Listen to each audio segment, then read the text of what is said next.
What if the very thing you spent your entire life building to keep the people you love safe is the same thing that ends up breaking you in ways you never saw coming? That question did not arrive all at once for me. It crept in slowly, over years, through habits and promises and quiet decisions I thought were harmless, even honorable. I am a middle-aged man now, old enough to have learned that life rarely shatters with one loud noise. Most of the time, it cracks in silence, while you are busy doing what you believe is right. When I look back, everything I am begins with a memory from when I was 8 years old. I came home from school one afternoon and the apartment felt wrong the moment I stepped inside.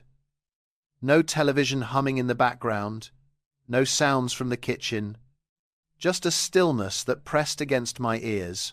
On the counter sat a single sheet of paper in my father's handwriting. I did not understand all the words back then, but I understood enough. The money stress was too much. He could not do it anymore. He was gone. That was it. No goodbye hug, no explanation a child could hold on to, just absence, heavy and sudden, like a door slammed shut inside my chest. After that day, it was my mother and me against the world. She did not fall apart in front of me. She did not curse my father or tell me he was weak. She just went to work, and then to another job, and then sometimes another after that. Nights at the hospital, days at a diner. Her eyes were always tired. Her feet were always swollen. And somehow, she still woke up early enough to pack my lunch before I went to school. Most evenings were canned noodles, the glow of the television, and an empty chair at the table where my father used to sit. That chair became a lesson, not because of what was said about it, but because of what was not. My mother never badmouthed him. She just kept saying we would be okay, that she would keep a roof over our heads. Watching her drag herself through each day without complaint did something to me. It hardened something inside my chest and shaped it into a promise only a child can make. I told myself I would never be that man. I would never be the one who left. As I grew older, my idea of being a man was not built on speeches or big philosophies. It was simple and heavy and practical. You pay the bills. You keep the lights on. You show up. You do not disappear when things get hard. By the time I was 16, while other kids were wasting gas and time, I was stocking shelves and flipping burgers. Every paycheck I earned, I stared at the numbers and tucked most of it away. I was not chasing some flashy dream or a life of luxury. I was running from the image of my mother sitting at the kitchen table late at night, crying quietly over bills she thought I could not hear. Stability was not a bonus to me. It was survival. I studied because I had to, not because I loved it. Community college, night classes, any path that smelled like steady ground. I eventually landed in finance, not the kind you see in movies, not big offices with glass walls and corner views, but honest, steady work, helping people keep their heads above water. In my mind, money was not about status. It was about peace. It was about making sure no one under my roof ever felt that cold fear I felt as a kid. Somewhere along the way, even before I had a wife or a child, I started looking in the mirror and thinking that whether I liked it or not, I was the man of the house now. One day, that title would have to mean something. Then I met Melissa. It was not dramatic or cinematic. I was sitting in a waiting room at a dental clinic, half scrolling my phone, half daydreaming, when I heard her voice at the front desk. Soft, steady, calm. She was talking an older man through his fear of a procedure, her tone patient and kind in a way that could not be faked. When I looked up, I saw her. Ponytail, simple makeup, tired eyes. A real smile, not the polished kind people put on for work, but the kind that comes from someone who actually cares. It reminded me of my mother, the way she used to smile even when she was exhausted, trying to make the world feel safe for a child. We talked a little while I was checking out. Nothing impressive. Weather, work. Somehow it turned into kids. She said one day she just wanted to be a mum. Really be there, full time, not rushing off to another shift. That hit me deeper than I expected. A woman who wanted the life my mother never got the chance to live. Our first dates were simple. Cheap diners, shared fries, long drives through quiet neighborhoods with the windows down, talking about everything and nothing at all. Somewhere between bad coffee and late-night conversations, I found myself thinking with a certainty that scared me. I thought she was my forever person. When I proposed, my hands shook more than I wanted to admit. The ring had taken me longer to save for than it should have. But when she said yes before I even finished my sentence, it felt like the world finally clicked into place. We did not have a fairy tale wedding, just a small ceremony, a church, a rented suit, a simple white dress, family, and a few close friends. It was not perfect, but it felt real, solid, like the beginning of something you could stand on. A few years later, we signed our names on a 30-year mortgage for a 2-story house in the suburbs of Colorado. Beige siding, a tiny backyard, creaky steps. To me, it felt like a castle. Proof that I had kept my promise to that 8-year-old boy staring at an empty chair. I worked long hours, 50, sometimes 60 a week. Late calls, early mornings. I still tried to make it home for dinner. Sitting across from Melissa at that small kitchen table made the grind feel worth it. When she talked about staying home with our future kids, I looked her in the eye and told her I would make sure she could. In those moments, I honestly believed that if I did everything right, nothing bad could touch us. I thought if I built strong enough walls, nothing would ever break through. I thought if I did everything right, nothing bad could touch us.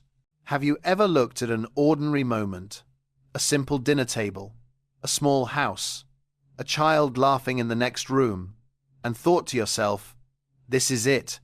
This is what all the struggle was for, only to realize later that the same moments you were proud of were also hiding the first quiet cracks? After Melissa said yes, our life did not turn into some movie montage with sunsets and champagne. It became something much more familiar, and honestly, much more believable. We built it in small pieces, with cheap meals and long talks and the kind of steady hope that people carry when they are trying to do life the right way. The early days of our relationship were never about impressing anyone. We were the kind of couple who split fries and laughed about it. The kind who sat in a booth at a diner while rain tapped the window and we talked about what kind of parents we wanted to be someday. Melissa would say it plainly, almost like she was stating a simple fact about herself. One day, I just want to be a mum. Not part-time, not squeezed between shifts. I want to actually be there. Every time she said that, I felt my chest tighten in a way I did not fully understand at first. Because I had watched my own mother be there in every way that mattered, even while she was stretched so thin it was a miracle she could still stand. And here was this woman, looking at the future with a tenderness my mother never got to enjoy. I wanted to give her that. I wanted to give us that. Our wedding was small. No dramatic entrance, no huge reception hall, no expensive flowers trying to prove something. We stood in a church with a few rows of family and close friends. I wore a rented suit. Melissa wore a simple white dress that fit her like it had been made for her. And when she smiled at me, I felt a kind of peace that made me believe I had finally outrun my childhood. We said the vows, the standard words people have been saying for generations, but to me they did not feel standard. They felt like a contract with my own soul. For better or worse, for richer or poorer. I heard those words and thought, I can do this. I can stay. I can be steady. Not long after, we signed our names on a 30-year mortgage for a 2-story house in the Colorado suburbs. Beige siding, a tiny backyard, creaky steps, the kind of place you might drive past without noticing. But when I held those keys in my hand, It felt like holding proof that I had kept my promise to that 8-year-old boy. A roof that was ours. A place where no one would ever have to wonder if they were safe. Once we moved in, my definition of love became very practical. It looked like early mornings, late nights, and work that never seemed to end. I started taking on more hours, 50, 60 a week, sometimes more. Not because I wanted a bigger truck or a flashy lifestyle, but because the mortgage was real and the future was coming fast. Melissa would walk through the house, imagining where a crib might go someday, what color the walls should be, how she would arrange the kitchen when we finally had a family. She would tell me, with that quiet certainty she had, one day I want to stay home with our kids, really be there for them. And I would look her in the eye and say, I will make sure you can. I said it like a promise, and I meant it. Every sacrifice felt like it had a clear purpose. Every long day at the office felt like a brick in the foundation of something solid. Then came the night Melissa told me she was pregnant. I can still see it like it is happening right in front of me. We were standing in the kitchen with half-eaten leftovers on the counter. Nothing special, just a normal night. She slid a small plastic stick across the table like she was passing me a note. I looked down, saw the lines, looked back up at her, and for a second, neither of us spoke. Then we both broke. Tears, shaking hands, laughing at the same time like we had no idea what to do with the joy in our bodies. In that moment, all the worry in my head turned into one clear mission. I am going to protect this. I am going to protect them. After that, I cranked my life into overdrive. More clients, longer hours, saying yes to meetings I would have said no to before.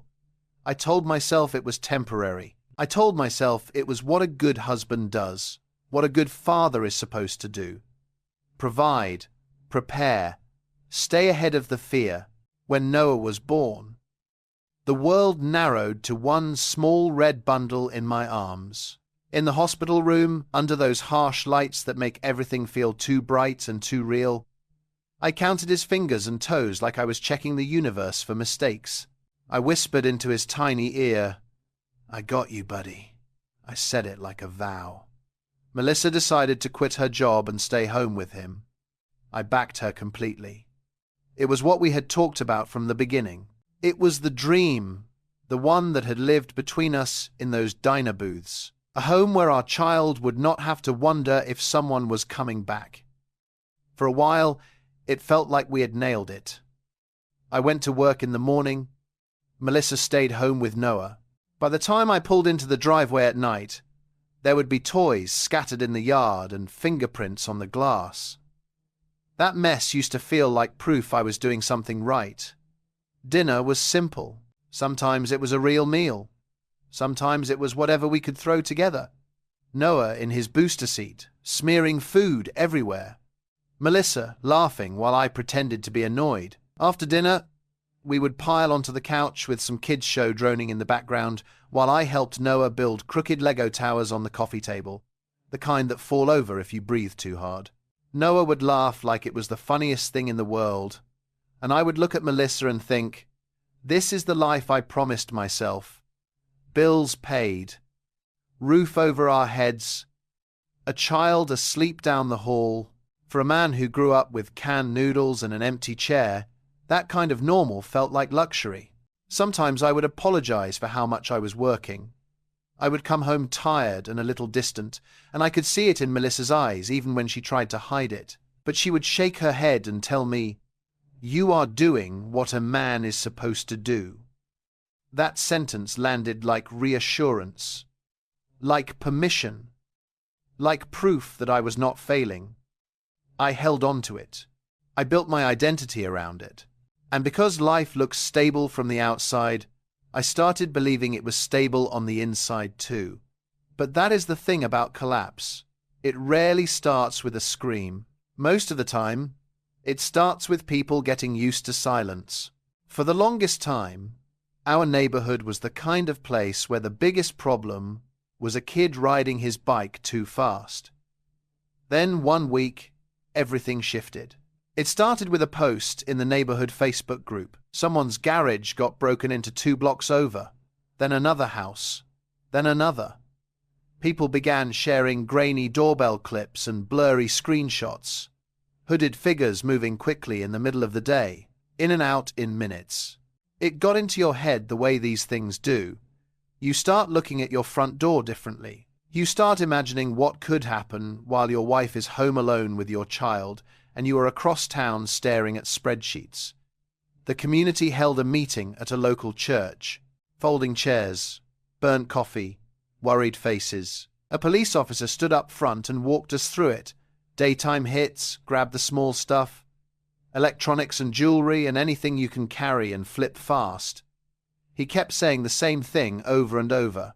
Make your house a harder target. Lights, signs, cameras.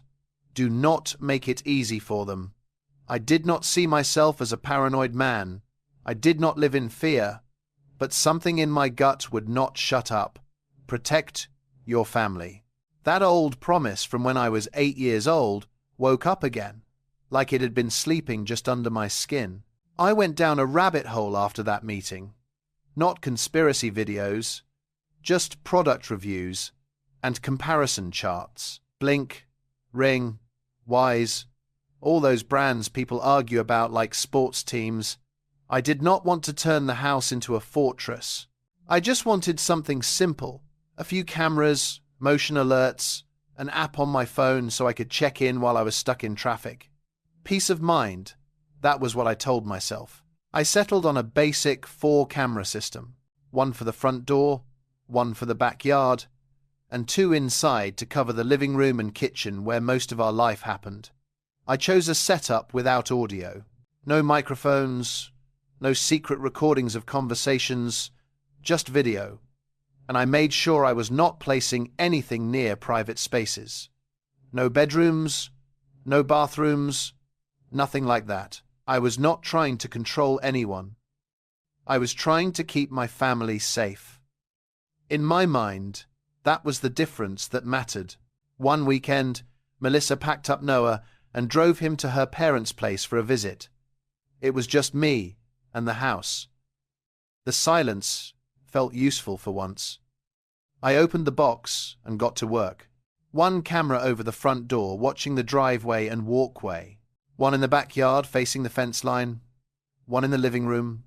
1 in the kitchen. I synced them to the app and walked around adjusting angles, waving my hand in front of the lens like an idiot, making sure the motion detection worked. By the time I finished, my back hurt and my head was pounding. I remember standing there in the quiet house, looking at the little blinking lights and thinking, I will tell Melissa when she gets back. No rush. It is just security. Then life did what life always does. Work got busy, Noah got sick. The days stacked on top of each other. And that one small conversation kept getting pushed to tomorrow. For a while, the cameras were just another app on my phone. Every now and then I would tap it open on a lunch break and see Melissa moving through the kitchen, Noah running past with a toy. Normal life happening without me. Nothing alarming. The break-ins in the neighborhood slowed down as people put up motion lights and warning signs, and the group chat quieted. I shut the notifications off because my phone buzzed all day with motion alerts from my own family walking around their own home. The system kept recording in the background, filling up its little memory card day after day, and I barely thought about it. In my mind, the house was safe. My family was fine. Everything was under control. The cameras faded into the background like a smoke detector you forget is there until it chirps. And the truth is, I did not hide it on purpose. I did not install them to spy. I did not set out to create secrets in my own walls. I simply failed to do the one basic thing a husband should do when it comes to trust. I forgot to tell my wife. Have you ever sat down expecting comfort and instead found yourself staring at proof that quietly rewrites everything you thought you knew about your life? That is how it began for me. Not with a confrontation or a raised voice, but with a small notification on my phone on an ordinary afternoon. I was sitting in my car between meetings, killing time, when the screen lit up with a message from an app I had not opened in months. Storage almost full. Old footage will be deleted in 48 hours. My first instinct was to swipe it away. I had a schedule to keep, calls to make, a life that felt busy but manageable. Then a different thought slipped in, soft and almost pleasant. It might be nice to see what the house looks like when I am not there. Melissa moving through the kitchen. Noah running around in his socks. The ordinary moments I missed while I was out working. I told myself I would watch a little over the weekend. Nothing serious, just a private glimpse into the life I was building for them. The next morning, with a cup of coffee cooling beside me, I closed the door to my home office and opened the laptop. I logged into the camera system, expecting something like a highlight reel, a quiet reward for all those long hours. At first, that is exactly what it was. I scrolled through days at double speed, watching sunlight slide across the kitchen table, watching Melissa sweep crumbs into her hand, watching Noah chase a ball through the living room, trip over his own feet, pop back up like nothing happened. I smiled more than once without realizing it. There was my son laughing, there was my wife spinning him around until both of them were out of breath. I leaned back in my chair and felt that familiar sense of pride settle in. This is why I work so hard. This is the payoff. For a few minutes, the world felt right. As I kept scrolling, the footage began to blur into a rhythm. Day after day of small moments, the kind you never think about while they are happening. I noticed things I had not before. How often Melissa paused at the counter with her phone. How Noah liked to drag the same toy from room to room. I watched my family live without me and felt both grateful and distant at the same time. Then, somewhere around the middle of the timeline, something small caught my eye. A car pulling into the driveway in the early afternoon. A silver Honda. I did not think much of it at first. The suburbs are full of cars you do not recognize. Delivery drivers, neighbors turning around. Someone lost. I rewound a few seconds, watched it again, then moved on. A few days later in the footage, there it was again. Same angle, same time of day, same silver Honda easing into my driveway like it belonged there. I slowed the playback and watched the date stamp. I told myself not to jump to conclusions. Once is random. Twice could still be coincidence. But then I jumped ahead a week. There it was again. My chest tightened just enough to make me sit forward in my chair. I rewound and played it again. Slower this time, paying attention to details I had ignored before. The car did not hesitate. It did not pause at the curb. It pulled in smoothly, like a habit. I started skipping through the footage with purpose now. Every time that car appeared, I stopped. 3 times. 4. 5. Always early afternoon. Always the same driveway. Always when I knew I was at work. I tried to talk myself down. Cars do not mean anything on their own. People do. I did not know what was wrong yet. I only knew something was. That quiet instinct that kept me safe as a kid, the one that learned to read rooms and silences, woke up again. The next time I saw the Honda appear on the timeline, I let it play in real time. The car rolled to a stop. The engine shut off. The driver door opened. A man stepped out. Late 30s, maybe early 40s. Casual clothes. No uniform. No clipboard. No package in his hands. What struck me was not what he wore, but how he moved. He did not look around. He did not check the house number. He shut the door, adjusted his jacket, and walked straight up my driveway toward the front door like he had done it 100 times. I leaned closer to the screen before I realized I was doing it. My heart started to pound for no clear reason I could explain to myself. "Who is this guy?" I muttered, half hoping the answer would appear if I said it out loud. Then the front door opened, and Melissa stepped into frame. She was smiling. Not the polite smile she gives delivery drivers. Not the distracted smile you give a stranger. This was full and relaxed, like she had been looking forward to this moment. There was no audio, but I did not need it. Body language has a way of telling the truth when words are not there. She leaned in. He leaned in. She wrapped her arms around him, slow and familiar, holding on just a second longer than any casual hug ever lasts. That was not a "thanks for stopping by" hug. That was an "I missed you" hug. They turned and walked into my house together, disappearing out of frame like it was the most natural thing in the world. I realized my hand was frozen on the mouse. My body felt hollow, like someone had scooped something essential out of my chest and left the rest standing. It felt exactly like being punched in the gut, only slower. I sat there staring at the empty doorway on the screen, telling myself I had not really seen what I thought I saw. I dragged the timeline back and watched it again. Same car, same walk, same smile, same hug.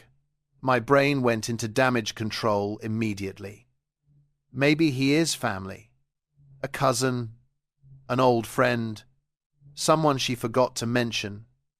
I searched my memory for names I had half heard in passing. Derek. The name floated up, casual mentions I had never questioned. Now every one of them felt like a warning sign I had ignored. I pulled up more footage. Different days. Same pattern. The Honda arriving. The easy familiarity. The way Melissa's posture softened around him. My stomach sank deeper with every clip. I wanted an innocent explanation so badly it almost hurt. But my gut was already ahead of my heart. At some point, watching the front door was not enough. I needed to know what happened after they disappeared inside. I switched cameras. Living room. Same date. Same time. There they were, sitting on my couch. 2 glasses on the coffee table, laughing, leaning toward each other like the world had narrowed to the space between them. At first, it was just conversation. Then their knees touched. Neither of them moved away. His hand brushed hers and stayed there. She did not pull back. She shifted closer, her shoulder resting against him like it belonged there. When he put his arm around her, it was casual, practiced, the way someone does something they are used to doing. And then he kissed her, right there under the television I paid for, with pictures of our son on the wall behind them. That was the moment my mind stopped looking for maybes. This was real. This was happening in my house. I did not shout. I did not cry. I felt something inside me go quiet, like a door closing. I could have stopped then. I should have stopped then.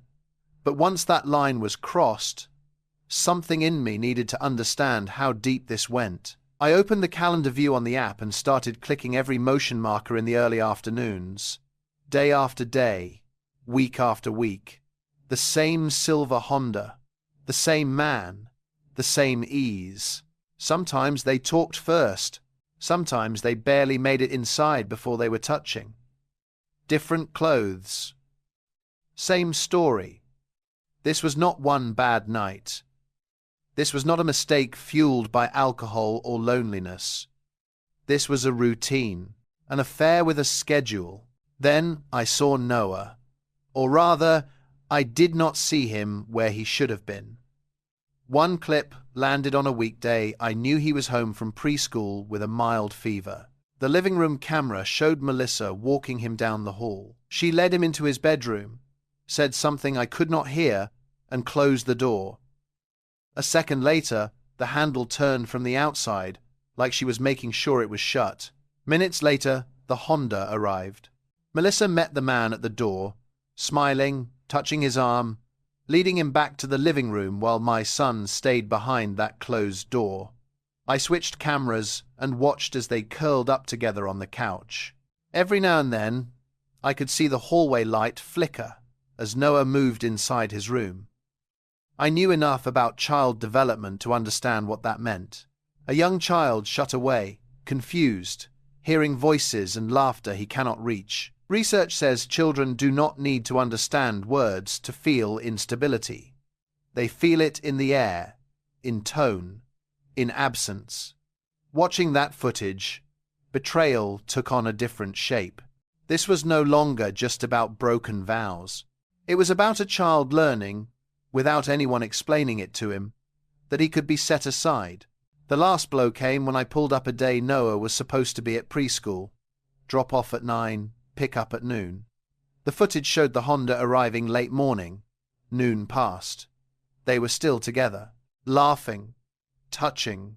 It was after 1 when Melissa finally left the house, hair fixed, keys in hand, rushing out. All I could picture was my son sitting in a small plastic chair by the school door, lunchbox in his lap, watching other kids run into the arms of parents who showed up on time. That image broke through whatever numbness I had left. I closed the laptop because I physically could not watch anymore. The room went silent, but my head was screaming. I did not know how long I sat there. 10 minutes? An hour? Time lost its shape. I did not cry. I did not punch a wall. I just felt empty, like the foundation of my life had been lifted out from under me without warning. And in that hollow space, one thought settled in with a weight I could not ignore. This was not just about me anymore. What do you do when the truth is sitting in your chest like a live wire, and the only person who does not know the house is on fire is the child eating cereal at your table? That was the strange, brutal space I lived in after I closed the laptop. I expected rage to take over, the kind that makes you storm into a room and demand answers.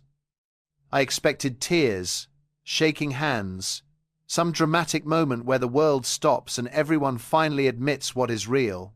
Instead, I felt something quieter and worse. I felt the weight of responsibility. Not the kind you put on a resume, but the kind that settles on your shoulders when you realize there is a small boy down the hall whose sense of safety depends on what you do next. That evening, the house kept moving like nothing had happened. I heard cabinets opening in the kitchen, the clink of plates, Noah's small footsteps dragging a toy across the floor. Life does not pause for heartbreak. I wiped my face even though I had not been crying. It was more like I was trying to wipe the shock off my skin. I walked out of my office and into the kitchen like I was stepping onto a stage. Melissa stood at the stove, stirring something simple for dinner. Noah sat at the table babbling about cars and superheroes. Melissa glanced up at me and studied my face for a second. "You okay?" she asked. "You look off." The question should have cracked me open. Instead, a lie came out of my mouth so smoothly it scared me. "Rough day at work," I said. "Client issues." She nodded, sympathy flickering across her face like we were still a team. Then she reached out and put her hand on my arm. A gentle touch, a small smile. It was the same smile I had watched her give another man. I sat down at my own table and ate dinner with my wife and my son while my nerves screamed under my skin. I chewed food I could barely taste. I laughed when Noah said something funny. I nodded when Melissa talked about groceries. And all the while, I kept seeing the clips in my head like they were burned onto the back of my eyelids.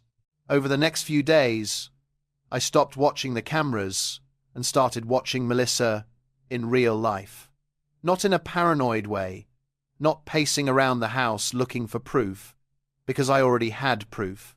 It was more like my brain could not stop comparing the woman in front of me to the woman on that screen. The way she smiled at her phone, the way she drifted into her own thoughts and then snapped back with a bright expression. Before, I might have thought she was tired or bored or just having a rough season. Now, every gesture felt rehearsed, like she was reading lines from a script I did not know existed. When I asked who she was texting, she would say, "Just one of the girls," and the words sounded like a locked door. My first instinct was pure fire. There were moments I wanted to grab her phone, pull up the footage, throw it on the television and force her to watch herself. I imagined the confrontation 100 different ways.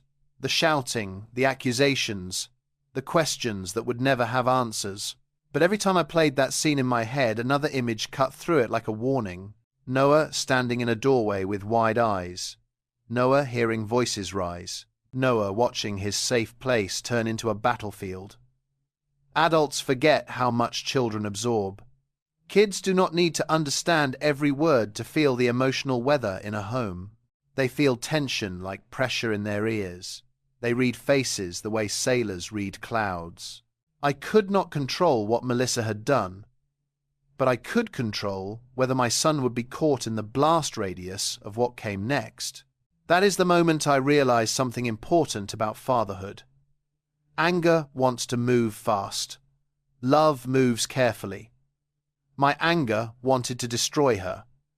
My love for my son told me to think, so I made a decision that felt almost unnatural. I would not confront her yet, not because I was weak, and not because I was considering forgiveness. I did it because I was thinking like a father, not reacting like a wounded husband. Every choice I made after that ran through the same filter. Is this good for Noah? Once I accepted that, the next step was ugly but clear. I needed legal advice. I did not grow up around lawyers. In my mind, lawyers were for people with messy lives, and I had spent my whole life trying to build a life that was not messy. But the truth is, when a family breaks, you need structure. And the law is one of the few structures left. Late one night, after Noah was asleep and Melissa was in bed scrolling her phone, I sat at the kitchen table with my laptop open. The same table where I had eaten dinner, pretending everything was normal. I typed in searches I never thought I would type. Colorado family law attorney, custody, parenting time, high conflict, divorce. The words looked cold on the screen. I read reviews, scanned ratings, searched for someone who understood fatherhood, not just paperwork. A co-worker who had been through a divorce slid a business card across my desk the next day and told me quietly, "They are not cheap, but they know what they are doing." Walking into that law office felt like walking into the end of my old life. The room smelled like coffee and printer paper. Everything was neat, quiet, controlled, like a place built to handle chaos. The attorney, Baker, asked me to start from the beginning. I explained the break-ins in the neighborhood, the cameras, the storage notification, the footage. I kept my voice as steady as I could, but it still cracked in places. Then I pushed a small drive across the desk, the most painful object I have ever held. My wife's betrayal compressed into files and timestamps. Baker watched the clips with the kind of calm that only comes from seeing too many families fall apart. He did not flinch. He did not react with shock or outrage. He watched like a professional gathering facts, not like a man watching a life collapse. When he finished, he leaned back and said something that surprised me. "In this state," he explained, "divorce is not about proving who cheated. The court is not interested in punishing people for being unfaithful. The court cares about one thing above all: the best interests of the child." He said those words slowly, like he wanted me to hear them. Best interests. That is the standard. That is the lens the judge will use. If someone's behavior affects the child's safety, stability, routine, emotional well-being, that is what matters. He told me the affair itself would not win a custody case. What mattered was what I had on video about Noah: the closed bedroom door, the timing, the neglect of routine, the choices that put adult desires ahead of a child's needs. Hearing that felt like oxygen and a knife at the same time. Oxygen because it gave me a path forward. A knife because it confirmed what I already knew. This was not just betrayal. It was a parenting failure that could harm my son. Then Baker laid out a strategy like a quiet battle plan. "Do not confront her yet," he said. "Stay calm. Keep the cameras running. Document patterns. Build a timeline. We will file for divorce and request primary custody. We will arrange for her to be served when Noah is not home. You do not want him in the middle of it." My husband's side wanted to shout, "I am done. I am not waiting." but the father in me knew he was right. A confrontation in the kitchen might satisfy my pride for 5 minutes, but my son could carry it for years. So I nodded. We started the paperwork. Petitions, disclosures, custody requests, all those clinical words that basically mean take your life apart and divide it into legal categories. The next few weeks were some of the strangest of my life. On the surface, nothing changed. I still said good morning. I still kissed Noah's head on my way out the door. Melissa still made coffee and asked what time I would be home. The silver Honda still pulled into my driveway in the afternoons like clockwork, but inside me, everything had changed. Every visit became another entry in a growing folder that I saved for my attorney, not because I wanted to humiliate her, but because I needed the truth to protect my child. At night, after Noah was asleep, I would sit in my office and review the clips I was told to save. The hugs, the kisses, the familiar way she fixed her hair before opening the door. Over time, my hands stopped shaking when I hit play. The shock wore off and turned into something colder, more focused. I stopped seeing Melissa as my wife on that screen. I started seeing her as the woman making choices that hurt my son. The morning the papers were served, Noah had preschool. I packed his lunch, tied his shoes, kissed the top of his head like it was any other day. Melissa poured coffee, unaware that a stranger would knock on our door in a few hours with an envelope that would blow her world open. On the drive to work, my stomach felt like it was full of stones. I kept checking my phone even though I knew it would not change anything. Late morning, Melissa's name lit up my screen. I let it ring a few times, took a breath, and answered. Her voice was shaking, angry and scared at the same time. "Grant, what is this? Divorce papers. What are you doing?" She did not ease into it. She went straight to the storm. "How could you do this?" she shouted. "Why did you not talk to me? We could have worked on this. You blindsided me." I listened, waiting for that familiar stab in my chest. But hearing her say, "What is this?" divorce did not hurt the way I expected. I had already grieved the marriage alone in my office. When she finally paused, I said calmly, "Melissa, I have already seen the footage." The silence on the line felt heavy enough to be physical. Then came the sequence I will never forget. First denial, "It is not what you think." Then begging, "Please, we can fix this." And finally blame, the kind that tries to rewrite reality. "If you were not always at work, if you actually paid attention to me, if you did not leave me alone." I let her finish, then answered with the firmest truth I had. "This is not about me being imperfect," I said. "This is about you locking our son in his room so you could be with another man. This is about you leaving him waiting at preschool while you were busy. You did not just cheat on me. You cheated on our son." Silence again, but different this time. Smaller, like she finally understood the ground was gone.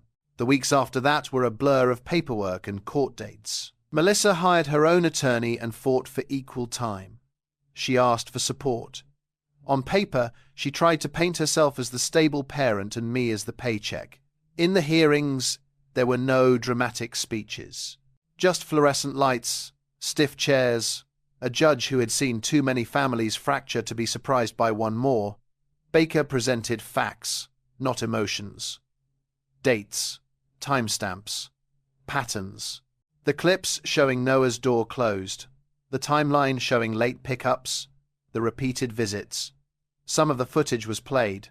No sound, just images.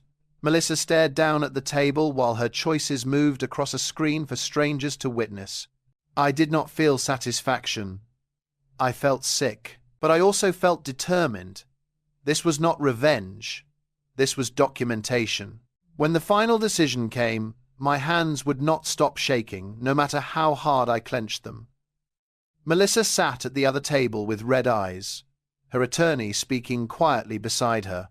The judge went through everything in a measured tone: the marriage, the evidence, the child's routine, the need for stability, Then he said the part that mattered most to me. Primary physical custody of Noah would go to me. Melissa would start with supervised visitation, with counseling and parenting classes required before any expansion of time. There would be no ongoing spousal support based on the agreements and what the court considered in our case. The words landed like a verdict and a warning. A verdict that my son would be protected. A warning that nothing about this was a win. Walking out of that courthouse, the air felt different, like the world had moved on without noticing what had just happened to my life. People were laughing in the parking lot. Cars were starting. Someone was talking about lunch plans. I held my keys and felt no triumph, no satisfaction, no sense of victory. If you had asked any lawyer, they would have said it was a strong outcome. But winning in court does not feel like winning in your heart. It feels like surviving. It feels like carrying a child you love out of a storm you never wanted to be in. And the only thing I could truly hold on to was this. Noah was safer. That was the point. That was the only thing that mattered. What does it really mean to stay when the picture you fought for is gone, and the only thing left is a quiet house, a small boy, and the choices you make when no one is watching? After the court dates ended, and the paperwork stopped piling up on the kitchen counter, life did not suddenly feel clean or hopeful. It felt empty in a way that surprised me. The same address, the same rooms, the same couch in the living room, but the air felt different, like the house had lost a layer of noise it had carried for years and was still learning how to breathe without it. I remember walking through the hallway the first night. It was just me and Noah. His toys were scattered like always. Little cars lined up near the baseboards, a blanket half folded over the arm of a chair. Nothing looked dramatic, and yet everything had changed. The first real decision I made in that new life was about my job. For years, work had been my armor. It was how I proved to myself I was doing my part.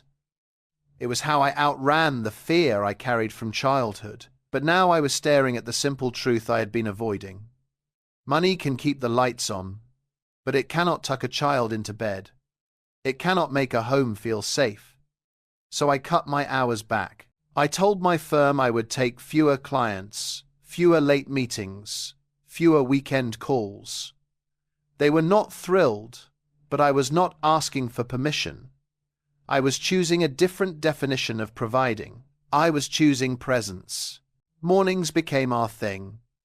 Not perfect mornings, not the kind you see in commercials, real ones. I learned how to burn pancakes a little less each week. I learned that Noah likes his milk cold and his cereal dry, and that he calls one particular shirt his super shirt, even though it is just a faded blue t-shirt with a cracked graphic on the front. I learned that he hates when his socks feel crooked in his shoes, and he will stop in the doorway and refuse to move until you fix them. I learned that he talks more when you drive slowly and let the silence sit for a minute. Drop-offs and pickups became part of my routine in a way they had never been before. Grocery runs turned into little adventures, with him riding in the cart like it was a race car, making engine noises while I tried to remember whether we needed eggs. At night, instead of coming home wired from work and collapsing into the couch, I came home to a different kind of tired. The kind that comes from being needed in small ways all day. I would read him the same books over and over until his eyes finally closed. Some nights he asked questions I did not expect. Where is Mummy? When will I see her? Those questions did not feel like knives. They felt like proof that he was still trying to make sense of the world, and it was my job to help him do it without loading him down with adult pain. I did not give him speeches. I did not lie to him with fairy tales. I gave him pieces he could hold. Mummy made some choices that were not safe for our family. It is not your fault. It is not because of you. You are loved. You are always loved. I said it slowly, the same way my mother used to speak to me when life felt too big. Simple, honest, age-appropriate. Kids fill in blanks with stories that are worse than the truth. I did not want his imagination to become another place where he was afraid. Something else changed too. and it hit me in the quiet moments when I was not expecting it. Noah seemed calmer. At first, I thought I was imagining it because I wanted to believe the hardest choice I had ever made was the right one. But the signs kept showing up, small and undeniable. He slept deeper. He had fewer bad dreams. He whined less. He had fewer outbursts that came out of nowhere. The tightness in his body, the restless energy that used to bounce around the house, softened. It was like his nervous system finally believed the home was steady. People talk about keeping a family together like it is always the best thing for a child, and I understand why. We all want the picture. We all want the holidays, the shared table, the sense of normal. But what children actually need more than a perfect photo is stability. They need predictable mornings. They need adults whose moods do not swing like weather. They need a home where love is not a performance. Watching Noah settle into our new rhythm taught me a lesson I wish I had learned sooner. A peaceful home with fewer people can be healthier than a crowded home filled with tension no one names. Late one night, after I carried Noah to bed and stepped over the minefield of toys in the hallway, I found myself sitting alone in the living room. No television on. No background noise. Just a quiet so deep it felt like it was listening to me. My mind drifted back to that 8-year-old boy in a small apartment, staring at a note on a kitchen counter because his father had decided the bills were heavier than his own son. Back then, I swore I would never be that man. I swore I would never walk out, and for a long time, I believed staying in a broken marriage was the only way to keep that promise. I thought staying meant enduring anything, taking the hit, holding the picture frame together even if the glass was cracked. I thought walking away would make me my father, but sitting there in that quiet house, with my son sleeping peacefully down the hall, I realized I had misunderstood my own vow. I did leave a marriage. I did walk away from a woman. What I did not walk away from was my son. Staying was never about remaining in a building with someone who was hurting us. Staying was about commitment to the child who depends on you.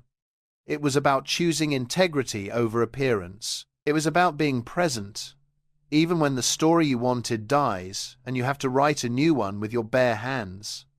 Sometimes protecting your family does not mean staying in the same marriage. Sometimes it means having the courage to leave a lie so your child does not grow up thinking betrayal and chaos are normal. Over time, I also made a decision about how I would speak about Melissa. It would have been easy to poison Noah's view of his mother. It would have been easy to unload my anger and let him carry it for me. But that is not parenting. That is revenge wearing a family mask. Noah deserves a childhood, not a custody war. He deserves to love both parents without being forced to pick a side. I set a rule for myself. I will not use my child as a weapon. I will not turn my pain into his identity. That did not mean I excused what happened. It meant I refused to let it define him. In the hardest moments, I reminded myself that my job was to protect the next generation, not win arguments about the last one. I also started therapy. I used to think therapy was for people who could not handle life. That was my old pride talking. The same pride that made me believe I had to carry everything alone. But I did not want my son growing up with a father who bleeds resentment into the walls. I did not want him to inherit my anger the way some families inherit debt. Therapy did not erase what happened. It gave me a place to put it so it would not spill onto Noah. It helped me face the parts of myself I had ignored, my need to control outcomes, my fear of being abandoned, my belief that hard work could fix anything if I just pushed enough. The cameras had shown me the truth about my marriage. Therapy showed me the truth about myself. These days, there are no hidden cameras in my house. If something is recording, everyone knows about it. I am done living with secrets in the walls. The home I have now is not the home I imagined when I first held those keys in the Colorado suburbs. Noah does not have the perfect family photo on the mantle anymore. But he has something better in the ways that matter. He knows without a doubt that his dad is here. That when I say I will be there, I am. And I have learned that my worth was never measured by someone else's ability to stay loyal. Trust is not the mistake. Believing in your marriage is not something to be ashamed of. The person who breaks that trust is responsible for their choices. Your job is to decide what you will do with the pain without letting it turn you into someone you do not recognize. If you are listening to this and you feel that familiar knot in your chest, if you have been trying to do it right, going to work, paying the bills, showing up the best you can, and you are still left holding pieces you did not break, hear me. You are not crazy. You are not weak. You are not an idiot for believing in love. Sometimes the bravest thing you can do is admit the truth and build a safer life from it, especially when a child is watching. Sometimes walking away is not abandonment. Sometimes it is protection. And if any part of this story hit home for you, if you have your own chapter of loss, betrayal, rebuilding, or simply learning what staying really means, I would honestly like to hear it. Share what you are comfortable sharing in the comments. Your words might be the thing someone else needs to feel less alone. And if you want to stay with me for more stories about rebuilding, fatherhood, resilience, and finding quiet strength after life changes the plan, you can subscribe. No pressure, just an open door.